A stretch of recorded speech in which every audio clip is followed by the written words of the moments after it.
Hi ನಮಸ್ತೆ ಎಲ್ಲರಿಗೂ. ಎಲ್ಲರೂ ಹೇಗಿದ್ದೀರಾ? ನಾನಿವತ್ತು ಪಿಜ್ಜಾ ದೋಸೆ ಮಾಡೋಣ ಅಂತ ಮಾಡ್ತಾಯಿದ್ದೀನಿ. ಮಕ್ಳಿಗೋಸ್ಕರ ಏನಾದರೂ ಸ್ಪೆಷಲಾಗಿ ಮಾಡಿಕೊಡೋಣ ಅಂತ ಅನ್ನಿಸ್ತು. ನಾರ್ಮಲಾಗಿ ದೋಸೆ ಮಾಡಿ ಸಾಕಾಗಿತ್ತು. ಪಿಜ್ಜಾ ದೋಸೆನೂ ಟ್ರೈ ಮಾಡೋಣ ಅಂತ ಮಾಡಿದೆ.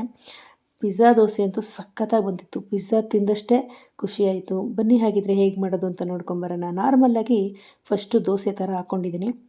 ದೋಸೆ ಹಾಕ್ಕೊಂಡು ಅದ್ರ ಮೇಲೆ ಸ್ವಲ್ಪ ಬಟರು ಮತ್ತು ಪಿಜ್ಜಾ ಸಾಸ್ನ ಹಾಕ್ಕೊಂಡು ಸ್ವಲ್ಪ ಈ ಥರ ಸ್ಪ್ರೆಡ್ ಮಾಡ್ಕೋಬೇಕು.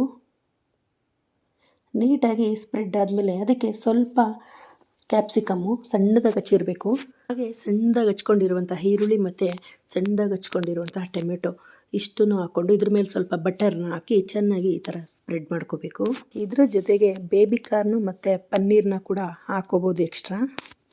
ಆಮೇಲೆ ಅದಕ್ಕೆ ಸ್ವಲ್ಪ ಚಿಲ್ಲಿ ಫ್ಲೇಕ್ಸು ಮತ್ತು ಆರಿಗಾನೋ ಹಾಕ್ಕೊಂಡು ಜಸ್ಟ್ ಇನ್ನೊಂದು ಸರಿ ನೀಟಾಗಿ ಮಿಕ್ಸ್ ಮಾಡೋಣ.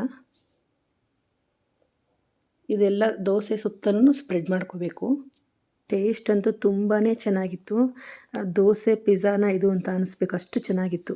ಈ ದೋಸೆ ಮೇಲೆ ಇವಾಗ ಚೀಸ್ ಹಾಕ್ತಾಯಿದ್ದೀನಿ. ಕಟ್ ಮಾಡ್ಕೊಂಡಾರು ಹಾಕ್ಬೋದು, ಸಣ್ಣದಾಗಿ ತುರಿದು ಬೇಕಾದರೂ ನಾವು ಹಾಕೋಬೋದು.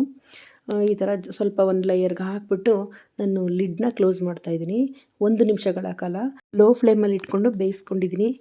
ಪಿಜ್ಜಾ ರೆಡಿಯಾಗಿದೆ. ಸಖತ್ತಾಗಿದೆ ಪಿಜ್ಜಾ ಮಾತ್ರ. ಟೇಸ್ಟ್ ಅಂತೂ ಚೆನ್ನಾಗಿತ್ತು.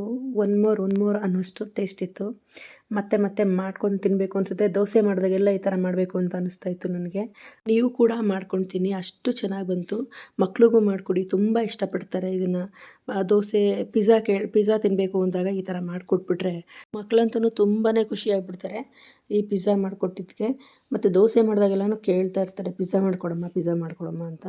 ಅಷ್ಟು ಟೇಸ್ಟಿ ಅಂತೂ ಇತ್ತು. ಇವತ್ತಿನ ವಿಡಿಯೋ ಇದಾಗಿತ್ತು. ಮತ್ತೆ ಮುಂದಿನ ವಿಡಿಯೋಗಳಲ್ಲಿ ಸಿಗೋಣ. Thank you for watching.